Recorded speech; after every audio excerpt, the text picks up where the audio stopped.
नमस्कार दोस्तों, मैं मिथुन सिंह स्वागत करता हूं आप सभी का द्रोणाचार्य क्लासेस में। आशा करता हूं आप सभी अच्छे होंगे। और आज जो हम लोग बात करेंगे वो है इंग्लिश पैडागोजी में लैंग्वेज स्किल्स की। ये चैप्टर नंबर 6 है। इससे पहले 5 लेक्चर चैनल पे आ चुकी है। अगर आप लोगों ने उसे अभी तक नहीं देखा है तो आप हमारे प्लेलिस्ट पे जाके उसको अवेल कर सकते हो, देख सकते हो। ठीक है, तो चलिए क्लास को शुरू करते हैं बिना किसी देर के। देखो, मैंने पिछले क्लास में आप लोगों से पूछा था क्वेश्चन ऑफ द डे, इसका आंसर जानेंगे हम लोग। कौन विनर हैं, लैंग्वेज स्किल क्या है, राइटिंग स्किल क्या है, इसका ऑब्जेक्टिव क्या है, क्या बेनिफिट होगा हमें, रीडिंग स्किल के बारे में जानेंगे, राइटिंग स्किल के बारे में जानेंगे, और हैंड राइटिंग को कैसे इंप्रूव करेंगे, और फिर क्वेश्चन भी होगा, क्वेश्चन ऑफ द डे। ठीक है, तो चलिए वीडियो को शुरू करते हैं। अलॉट टू नो आपको मिलेगा यहाँ पे, है ना। तो चलिए वीडियो को शुरू करते हैं। तो सबसे पहले बात करते हैं क्वेश्चन ऑफ द डे के बारे में कि मैंने पिछले दिन क्या पूछा था।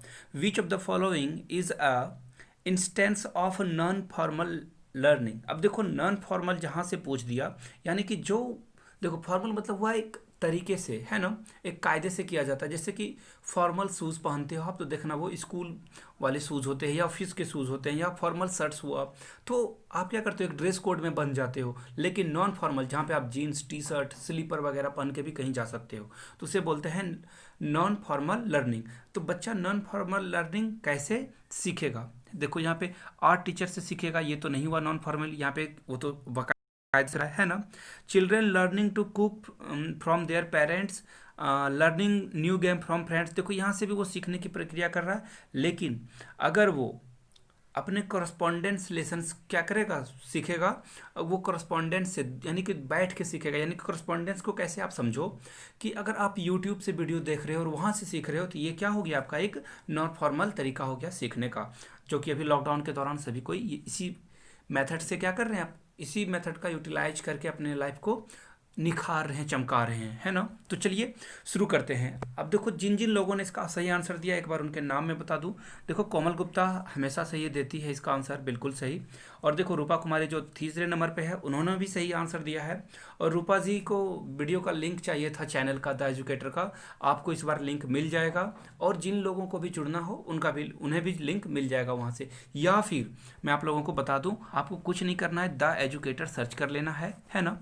द एजुकेटर सर्च कर लेना, वहाँ पे देख लेना KBS राष्ट्रपति प्रधानमंत्री की वीडियोस अपलोड हो चुकी है, जो कि आने वाले एग्जाम के पॉइंट ऑफ व्यू से बहुत इंपॉर्टेंट होने वाले हैं, है ना। तो चलिए अब मैं फिर से एक बार विनर्स के नाम को क्या करता हूँ, फिर से पढ़ देता हूँ। देखो, कोमल गुप्ता जिन्होंने क्वेश्चन को सबसे पहले आंसर किया, फिर है आकाश जगनपुर, इन्होंने भी सही आंसर किया। और तीसरे नंबर पर रूपा कुमारी, इन्होंने भी इस क्वेश्चन का सही जवाब दिया था। और जिन किन्हीं को भी इनकी PDF चाहिए, इस लेक्चर की PDF चाहिए, वो हमारे टेलीग्राम चैनल यानी द्रोणाचार्य क्लासेस को क्या कर सकते हो, ज्वाइन कर सकते हो, वहाँ पे इसकी PDF आपको मिल जाएगी।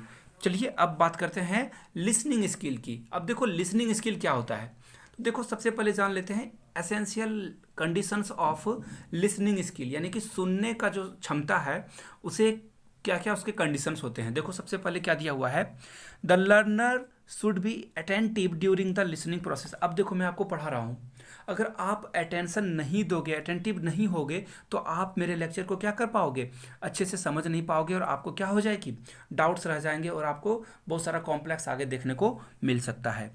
तो ये बात आपको क्लियर हो गई, आई होप। अब देखो दूसरा, द वॉल्यूम ऑफ स्पीच और साउंड बी एप्रोप्रिएट। अब देखो, अगर मैं बहुत धीरे धीरे बोलूं तो आपको मेरी आवाज़ सुनाई नहीं पड़ेगी, और आप क्या हो जाओगे, लेक्चर को समझने में आपको कन्फ्यूज़न होगी या दिक्कतें आएगी आपको।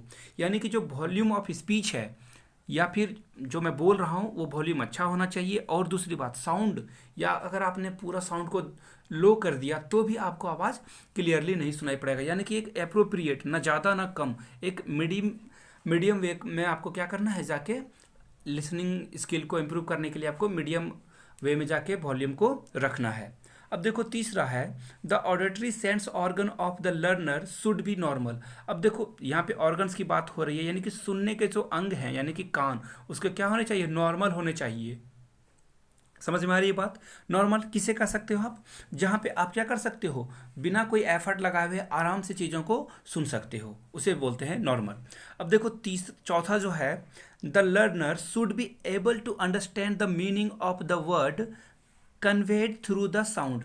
यानी कि जो मीनिंग साउंड की ओर से आ रहा है उसको वो क्या करे, समझने के लायक हो वो, तभी उस साउंड को क्या कर सकेगा, वो समझ पाएगा, सीख पाएगा और उसे लर्निंग के लिए आगे में वो क्या करेगा, प्रोसेस करेगा। अब जैसे सपोज कर लो मैं अगर आपको कुछ बोल रहा हूँ हिंदी में, अगर यही एक कोई इंग्लिश मैन या फिर एक तमिल के लोग हैं जिन्हें हिंदी नहीं समझ में आती है, वो क्या करेंगे, अंडरस्टैंड कर पाएंगे मेरे लेक्चर को, नहीं ना।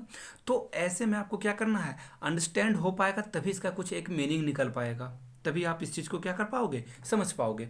अब देखो option number, sorry last number को देख लेते हैं पॉइंट को, the interest of the learners also affected the language learning process. अब देखो लैंग्वेज लर्निंग प्रोसेस में क्या होता है दोस्तों, अगर आपका इंटरेस्ट नहीं है तो आप समझ नहीं पाओगे। जैसे देख लो अगर आपका दिमाग लगा हुआ है, लंच के एक पीरियड ठीक पहले क्लासरूम चल रही है और आपको पता चला कि अब लंच होने ही वाला है, आपको पता चल चुका है, तो जो क्लास में टीचर होगे, अगर आपको भूख लग गई है तो आप क्लास में क्या होगे, अटेंटिव नहीं रह पाओगे और वो आपको क्या करेगा, अफेक्ट करेगा और आपका इंटरेस्ट क्या हो जाएगा, डाउन हो जाएगा, है ना। तो आप क्या सोचोगे कि जब कब बेल बजे और आपको लंच करने को मिले। तो ऐसे में आपको क्या करना है कि देखो बच्चे को क्या करना है, इंटरेस्टिंग वे में आपको कहानियाँ सुनानी है या फिर हल्के फुल्के अंदाज में पढ़ाना है, ताकि बच्चे उस क्लास के जो लेसन हैं उसको क्या कर पाएँ, अच्छे से समझ पाएँ और सीख पाएँ। अब देखो अगला क्या है, उससे पहले मैं आप लोगों को बता दूँ, जो लोग भी केबीएस की तैयारी के लिए कॉन्शियस हैं और सीरियस हैं, उन लोगों के लिए मैं बता दूं, देखो द एजुकेटर पे आपको आना है। कहाँ आना है, द एजुकेटर। मैं बता रहा हूँ फिर से, लिंक आपको कमेंट सेक्शन में दे दिया जाएगा। सपोज कर लो अगर नहीं भी मिला तो आप सर्च कर लेना, और देखो ये पिक्चर मेरी लगी हुई है, आपको चैनल पे मिल जाएगा। तो आपको क्या करना है, जाके उससे सब्सक्राइब कर लेना और वीडियो को जाके देख लेना। देखो केबीएस बहुत इंपॉर्टेंट है, ये जॉब ओरिएंटेड है और सेंट्रल गवर्नमेंट के अंदर आती है। यहाँ से आप क्या कर सकते हो, एक अच्छा अपने लाइफ को क्या कर सकते हो, सेटल कर सकते हो। और सेटल डाउन होने के लिए आपको जॉब लेना है, और जॉब आपको C TET UP TET pass करने से नहीं मिलेगा, आपको केबीएस पास करने से जॉब मिलेगा या फिर सुपर टेट। तो उसके लिए आपको क्या करना है, द एजुकेटर को जाके सपोर्ट करना है। जिन भाइयों बहनों ने सपोर्ट किया उनको तहे दिल से शुक्रिया, और जो लोगों ने अभी तक सब्सक्राइब नहीं किया प्लीज़ जाके सब्सक्राइब कर लो। तो चलिए आगे बढ़ते हैं। अब देखो एम ऑफ लिसनिंग स्किल। अब देखो एम यानी कि क्या मोटो है लिसनिंग स्किल का, क्या बेनिफिट होगा आपको। देखो understand and infer concepts ideas etc by merely listening skill. देखो अब कोई भी कॉन्सेप्ट हो, आइडियाज़ हो, इसे पूरी तरह से आपको केवल सुन के सीखना हो। जैसे देखो मैं, आप मेरी फेस को देख पा रहे हो क्या, नहीं ना, आप मेरी आवाज़ को सुन रहे हो, मेरी साउंड को सुन रहे हो और सीख रहे हो, इसे ही बोलते हैं मेयरली लिसनिंग स्किल। एकदम बिल्कुल सुन के आप समझ पा रहे हो, है ना। रेडियो में जब रेडियोज में जब गाना बजता था तो आप क्या सुन के इमेजिन कर लेते थे कि गाना में ऐसा हीरोइन डांस कर रहा होगा या वगैरह वगैरह। तो आप अभी इमेजिन कर सकते हो कि सर कैसे लिख रहे हैं और कैसे आपको मैं समझा रहा हूँ। तो ये बात हो गई, यानी कि मेयरली लिसनिंग स्किल्स को आपको क्या करना है, कॉन्सेप्ट आइडियाज़ को पाने के लिए इसे समझना है, अंडरस्टैंड करना है। अब देखो अगला है identify the speakers purpose and tone. देखो अब मेरा जो है आपको आइडेंटिफाई करना है, उसे क्या करना है, पकड़ना है कि जो स्पीकर है, जो बोलने वाला है, उसका क्या पर्पस है और क्या टोन है। अब देखो टोन से यहाँ पे क्या मतलब है, अगर मैं बोलूँ जोर से, अगर या कुछ दुख वाली बात हो गई, अरे मेरा तबीयत ख़राब हो गया, अब मैं ऐसे नहीं बोलूँगा ना, अरे मेरा तबीयत ख़राब हो गया। अब देखो ये क्या हो गया, एक मस्ती के अंदाज में बोला जा रहा है। तो हम लोग जब भी कोई दुख वाली बात होती है तो उसमें देखना ऑटोमेटिक आपका साउंड लो की ओर जाएगा और आप थोड़ा रुक रुक के बोलते हो। लेकिन अगर खुश हो गए तो आप एक्साइटमेंट में चिल्ला देते हो, जोर से बोलते हो। तो ये टोन को भी आपको पकड़ना जरूरी है, और पर्पस यानी कि मैं क्या कहना चाह रहा हूँ उसके पर्पस को आपको समझना है। अब देखो क्या है, facilitate verbal interaction between people, यानी कि आपको क्या करना है, फैसिलिटेट करना है वर्बल यानी कि जब जो बोला जा रहा है उसके बीच में, पीपल के बीच में, उसको क्या करना है, लैंग्वेज के। देखो अब मैं इसको अच्छे से समझा देता हूँ। देखो नेताजी भाषण देने के लिए आते हैं, है ना, तो वो मंच पे माइक पे खड़े होकर सारा बात बोलते हैं और इंटरेक्शन हो जाता है किसके बीच, लोगों के बीच में, और एक बार में वो सारी बात को एक लार्ज लोगों तक अपनी बात को क्या करते हैं, पहुंचा देते हैं। अब देखो ले the foundation of learning a language. अब देखो किसी भी चीज़ को सीखने के लिए दोस्तों देखो, आपको क्या करना होगा, एक लैंग्वेज तो सीखना ही पड़ेगा। अगर आप मैथमेटिक्स सीखना चाहते हो, देखो मैथमेटिक्स में भी वर्ड्स प्रॉब्लम आते हैं, तो आप अगर वर्ड्स के मतलब को नहीं समझ पाओगे तो आप मैथमेटिक्स को क्या ही सॉल्व कर पाओगे। सेम चीज़ साइंस या किसी भी चीज़ के साथ हो, तो लैंग्वेज एक वाइटल रोल प्ले करता है किसी भी चीज़ को लर्न करने के लिए। ये क्या है, एक फाउंडेशन है। आई होप कि आपको ये बात समझ में आ गई होगी। और देखो, अगर आप इंस्ट्रक्शन भी किसी को देना चाहते हो कि ये काम आपको नहीं करना है, तो भी आपको क्या करना होगा, बोलना पड़ेगा।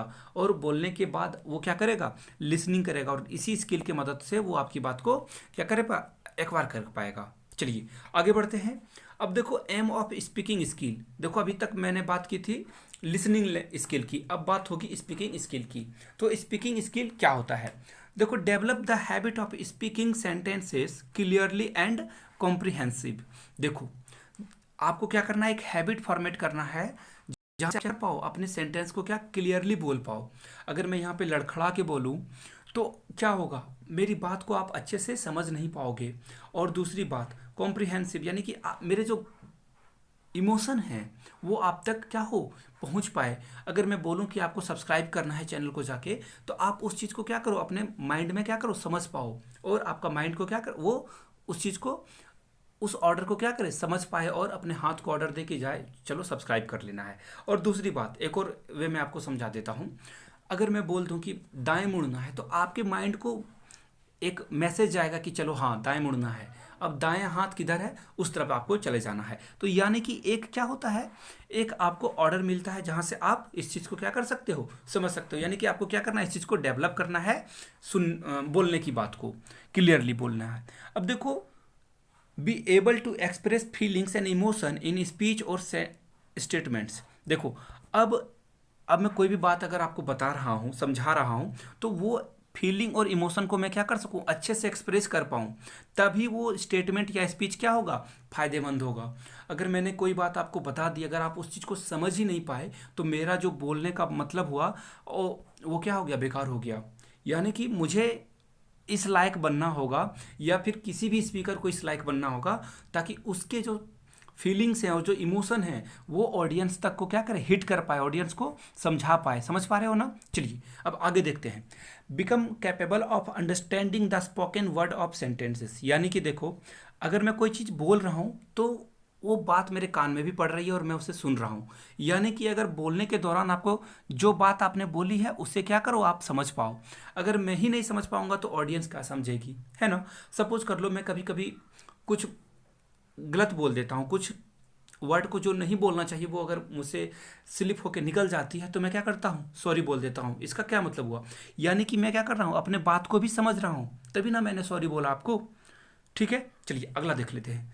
Enable the use of correct, देखो यहाँ पे ये वर्ड्स होगा, ठीक है ना, correct words, spelling, stress, pause, rhyme, pause and appropriate phonetic transcription. अब देखो इसका क्या मतलब हुआ, देखो आपको बोलने के दौरान जो वर्ड्स हैं उसको क्या करना है, अच्छे से समझना है। दूसरी बात, स्पेलिंग पे ध्यान देनी है। अब देखो, मैं अगर बोलूँ ये, सॉरी हिंदी में अगर मैं इसे लिख दूँ, देखो इसे स्कूल बोलते हैं, है ना, लेकिन ये लिखा हुआ है स्कूल।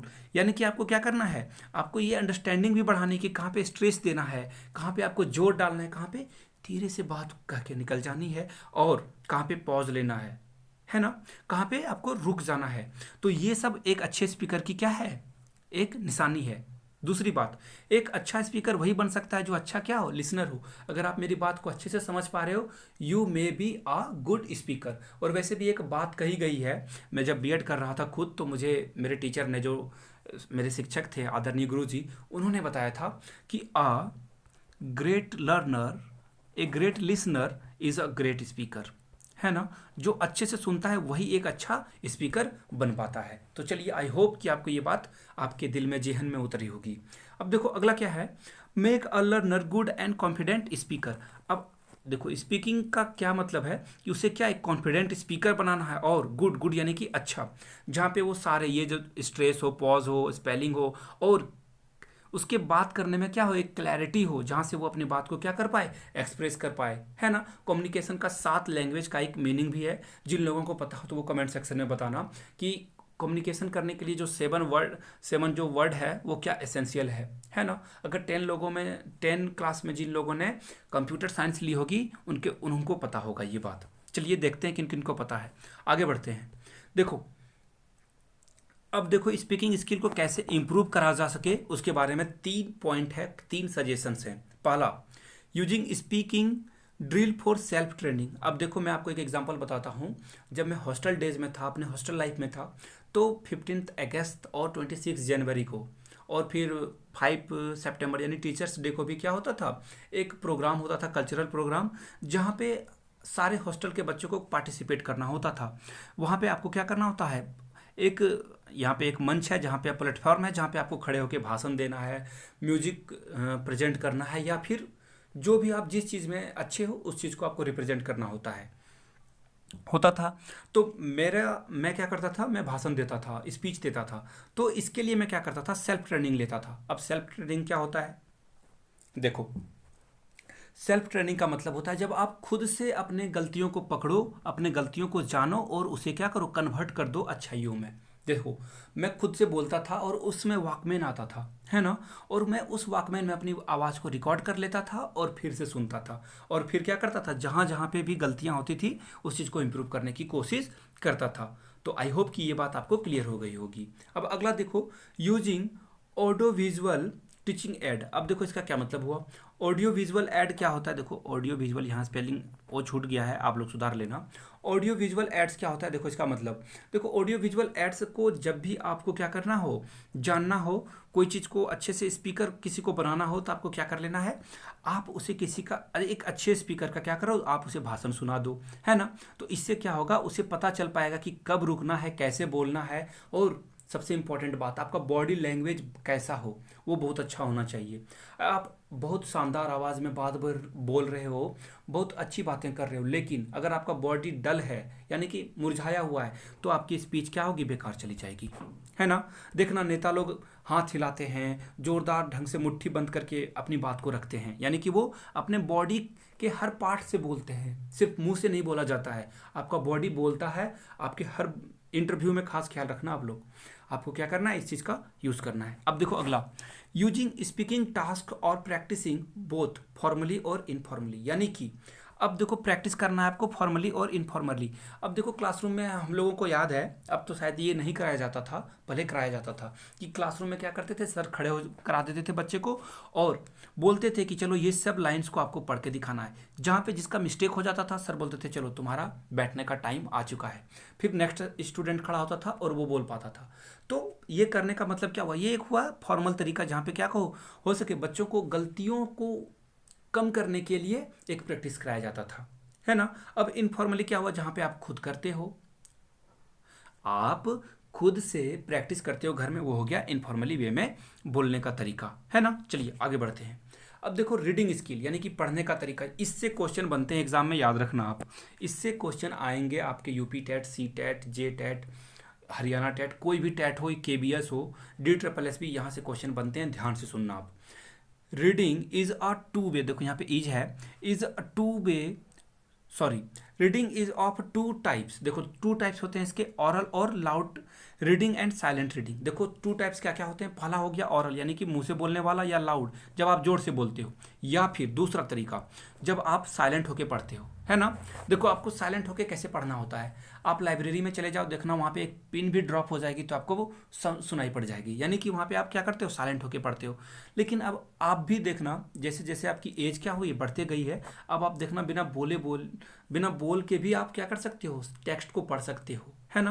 व्हाट्सएप में टेक्स्ट पढ़ते हो और एकाएक हंसने लगते हो तो बगल वाले सोचते हो देखो ये पागल हो गया, है ना। तो आप क्या करते हो, साइलेंट रीडिंग करते हो। अगर यही आपने रीड या फिर ऑरल रीडिंग की होती तो सामने वाला भी हंसता रहो, आपको कोई पागल नहीं करता। लेकिन देखो ये साइलेंट रीडिंग ज़्यादा समझदार लोग कर पाते हैं, बच्चे नहीं कर पाते हैं। जब वो धीरे धीरे बड़े होते हैं तो वो इस चीज़ को प्रैक्टिस करके सीख जाते हैं।